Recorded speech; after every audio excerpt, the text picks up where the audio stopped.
নমস্কাৰ সকলোকে। আমি যেতিয়া ট্ৰেডিং শিকিবলৈ আৰম্ভ কৰোঁ বা ট্ৰেডিং ষ্টাৰ্ট কৰোঁ তেতিয়া সৰু সুৰা কিছুমান প্ৰব্লেম আহে। যেনে আমাৰ এতিয়া আপোনালোকে চাৰ্টখনত দেখিছে দিনটো কেণ্ডেলবিলাক আপ ডাউন কৰি থাকে। গ্ৰীণ কালাৰ বনিব, ৰেড কালাৰ বনিব। তেনেকুৱাত আমাৰ ট্ৰেণ্ডটো যিটো আপ ট্ৰেণ্ড বা ডাউন ট্ৰেণ্ড, এই ট্ৰেণ্ডটো ধৰিবলৈ বিৰাট প্ৰব্লেম হয় আমাৰ প্ৰথম ষ্টেজত। এতিয়া আপোনালোকে এই টাটা মটৰ্ছৰ কেণ্ডেলবিলাক দেখিছে, ইয়াত 5 মিনিটৰ কেণ্ডেল বনি আছে। এইবিলাক দেখিছেনে? কোনোবা ৰেড বনে, আকৌ 2-3ডালমান গ্ৰীণ বনে, আকৌ ৰেড বনে। ট্ৰেণ্ডটো হৈবলৈ আমাৰ প্ৰব্লেম হয় প্ৰথম। ইয়াৰে তাৰ বাবে কিছুমান ইণ্ডিকেটৰ আছে। ট্ৰেণ্ড ধৰা বুলি নহয়, আচলতে ইণ্ডিকেটৰ বিভিন্ন ইণ্ডিকেটৰ থাকে। ইয়াত আপোনালোকে দেখিছে, এতিয়া ওপৰত অপশ্যন এটা দেখিছে আপোনালোকে, এইটো ইণ্ডিকেটৰ বুলি এটা অপশ্যন আছে, দেখিছে? তাত আপোনালোকে ক্লিক কৰি, এইটো ধনৰ টাৰ্মিনেল হয়, ইয়াত 100+ ইণ্ডিকেটৰ আছে। এতিয়া আপোনাৰ বিভিন্ন ষ্ট্ৰেটেজি থাকে, ট্ৰেডিং ষ্ট্ৰেটেজি থাকে। ষ্ট্ৰেটেজি বেলেগ বেলেগ ইণ্ডিকেটৰ ব্যৱহাৰ কৰি বেলেগ বেলেগ ষ্ট্ৰেটেজিত আপোনালোকে ট্ৰেড ল'ব পাৰে মানে। এতিয়া ইয়াৰে ট্ৰেণ্ডটো ধৰিবৰ বাবে কিছুমান ইণ্ডিকেটৰ আছে। এতিয়া আপোনালোকে চাব, ইয়াত এটা ইণ্ডিকেটৰ আছে EMA বুলি কয়।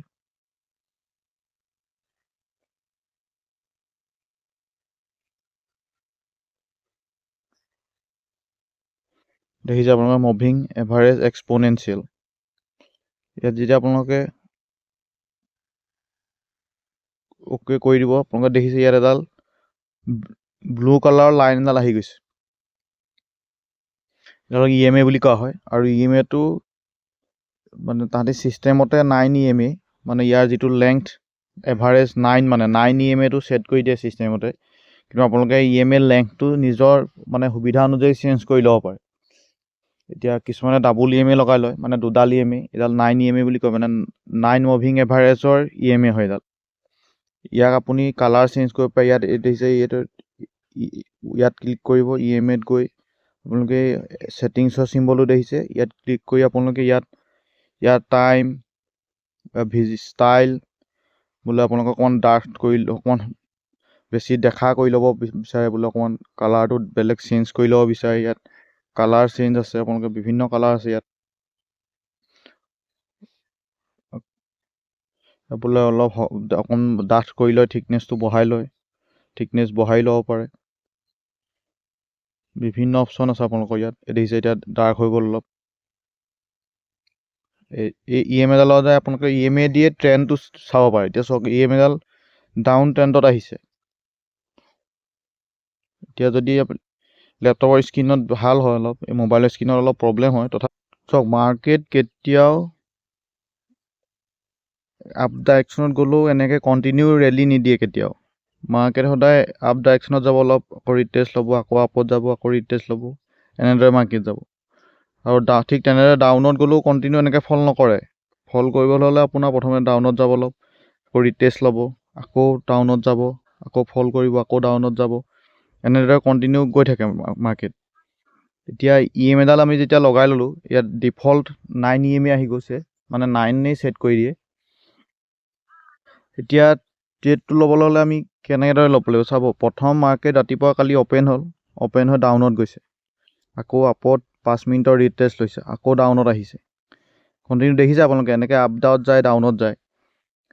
যেতিয়া মাৰ্কেট ডাউনত কণ্টিনিউ এনেকৈ গৈ থাকে, তেতিয়া আপোনালোকে যদি ইয়াতে ট্ৰেডটো লৈ দিয়ে, আপোনালোকৰ প্ৰব্লেম হ'ব ৰিটেষ্টৰ বাবে যাওঁতে। সেইবাবে যেতিয়া আপত গৈ EMA ডাল টাচ কৰে, তেতিয়াহে আপোনালোকে ডাউন ছাইডত ট্ৰেড ল'ব লাগে।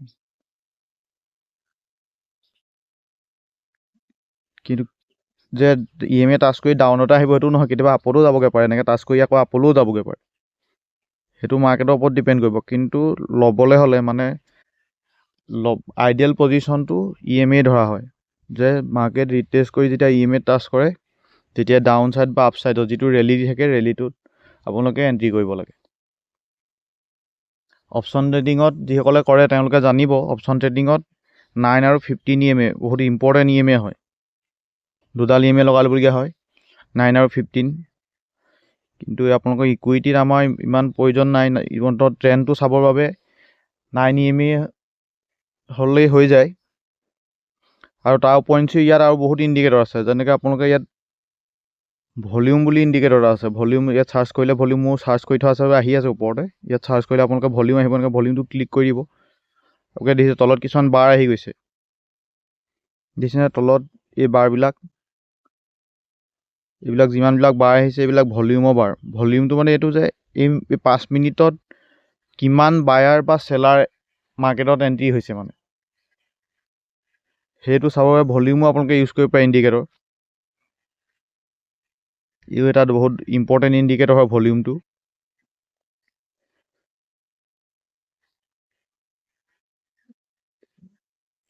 অকল ডাউন ছাইডতে নহয়, আচলতে আপ ছাইডতো হয়। মোৰ মোবাইলটো স্ক্ৰীণখন সৰুৰ বাবে দেখাবলৈ প্ৰব্লেম হৈছে আপোনালোকক, কিন্তু আপ ছাইডতো তেনেদৰে এডাল টাচ কৰি আপোনাৰ মুভ দি থাকে।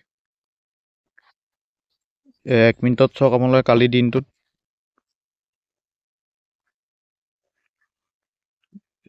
আপ ছাইডত মুভ দিওঁতেও আপোনালোকে চাব 1 মিনিটতো। কিন্তু আপোনালোকে যদি প্ৰথম আৰম্ভ কৰে 1 মিনিটত নকৰিব, আপোনালোকে 5 মিনিট বা 15 মিনিটতে কৰিব। 1 মিনিটত ট্ৰেডিং কৰিবলৈ অলপ প্ৰব্লেম হয় প্ৰথমেই। চাওক এইটো আপোনালোকে দেখিছে, আপোনালোকে মুভিং এভাৰেজ ক্ৰছ কৰিছে, তাৰ পৰা ৰিট্ৰেচ লৈ কণ্টিনিউ দিছে। মুভিং এভাৰেজত টাচ কৰিয়ে ওপৰলৈ গৈ আছে কণ্টিনিউ। তেনেদৰে আপোনালোকে ডাউন ছাইডত যাওঁতো এইটো 5 মিনিটততো ডাউন ছাইডতে আছে, কিন্তু 1 মিনিটত কিছুমানে আপ ছাইডতো ল'ব পাৰে কম সময়ৰ বাবে।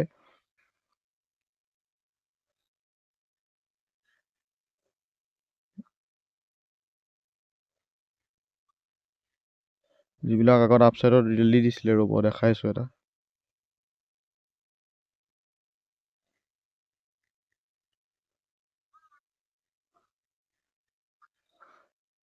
এদিনা চাওক আপোনালোকে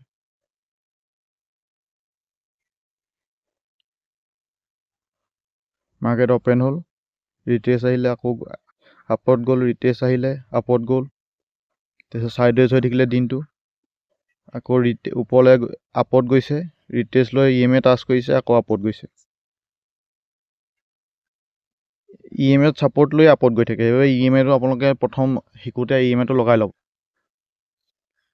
তেতিয়া আপোনালোকৰ ট্ৰেণ্ডটো ডাইৰেকশ্যনটো ধৰিবলৈ আপোনালোকৰ সুবিধা হ'ব। ধন্যবাদ। এনেকুৱা ট্ৰেডিং ৰিলেটেড ভিডিঅ' আহিব, আপোনালোকে চাই থাকিব।